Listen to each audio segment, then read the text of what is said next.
Halo, perkenalkan, nama saya Veronica Monica dari Prodi Ilmu Komunikasi 1. Pada kesempatan kali ini, saya akan berbagi sedikit tentang apa itu mendengarkan dalam komunikasi interpersonal. Sebelumnya, kita kenalan dulu yuk sama komunikasi interpersonal. Jadi, komunikasi interpersonal adalah komunikasi yang dilakukan antara dua orang atau lebih yang biasanya terjadi dalam rentang waktu yang tidak formal. Contohnya saat kita berbicara dengan teman, dengan orang tua, dan lain sebagainya. Nah, mendengar dan mendengarkan adalah suatu proses yang berbeda, di mana ketika kita mendengarkan, kita tidak hanya mendengar, namun juga kita menerima serta memahami pesan apa yang ingin disampaikan oleh komunikator atau lawan bicara kita. Nah, dalam mendengarkan ini ada 5 proses tahapan nih. Nah, yang pertama adalah kita harus menerima dulu. Kita menerima pesan apa yang mau disampaikan oleh komunikator. Setelah pesan yang kita terima, kita harus memahami pesan tersebut agar nantinya tidak rancu. Setelah kita pahami, kita harus mengingat. Nah, ini proses yang paling penting. Kita harus ingat pesan apa yang tadi disampaikan oleh komunikator agar nantinya kita mampu melakukan proses komunikasi dengan lancar. Gak mau kan kalau kita udah curhat terus kitanya lupa. Setelah kita ingat, harus kita evaluasi. Kita mengevaluasi kembali pesan apa yang mau disampaikan oleh komunikator dan motif apa yang mau dibangun oleh komunikator dalam proses komunikasi ini. Setelah kita evaluasi, yang terakhir kita harus merespon. Nah, respon di sini pun terbagi menjadi 2 jenis.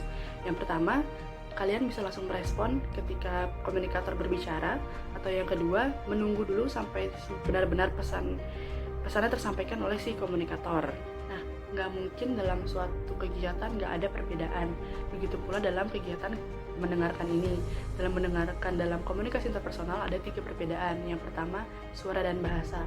Maksudnya adalah walaupun kita antara komunikator dan komunikan menggunakan bahasa yang sama, namun tetap ada perbedaan dalam aspek suara. Yang kedua, perbedaan perilaku nonverbal. Perbedaan norma yang dipegang oleh komunikan dan komunikator dalam suatu komunikasi merupakan perbedaan yang harus diterima. Karena kembali lagi, kita adalah negara Indonesia, negara yang penuh keberagaman, dan justru keberagaman inilah yang menjadikan negara kita kuat.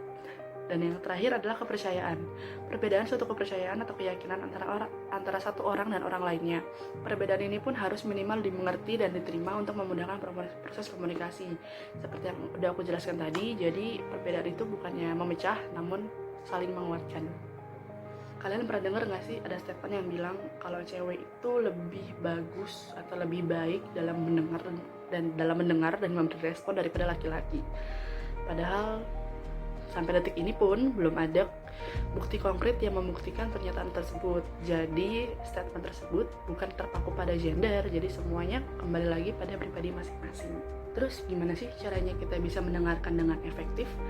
Nah, dari sini aku mau jelasin ada 2 cara. Yang pertama, partisipatif dan aktif.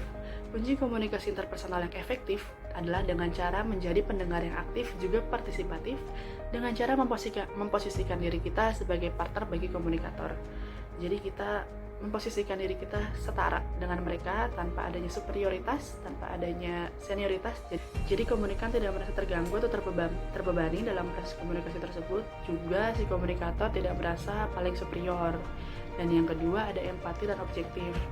Nah, selanjutnya jika kita ingin memahami pesan komunikator tadi, kita harus mendengarkan dengan rasa empati. Selain empati, kita juga harus mendengarkan sebuah pesan dengan sudut pandang yang objektif. Jadi karena jenis komunikasi ini adalah komunikasi yang dilakukan antara orang per orang, hati ke hati, jadi kita harus melihat dengan sudut pandang yang objektif, juga mendengarkan dengan rasa empati. Jadi kita harus memanusiakan manusia kita, memanusiakan lawan bicara kita, memanusiakan komunikan kita. Sekian hal yang dapat saya bagikan.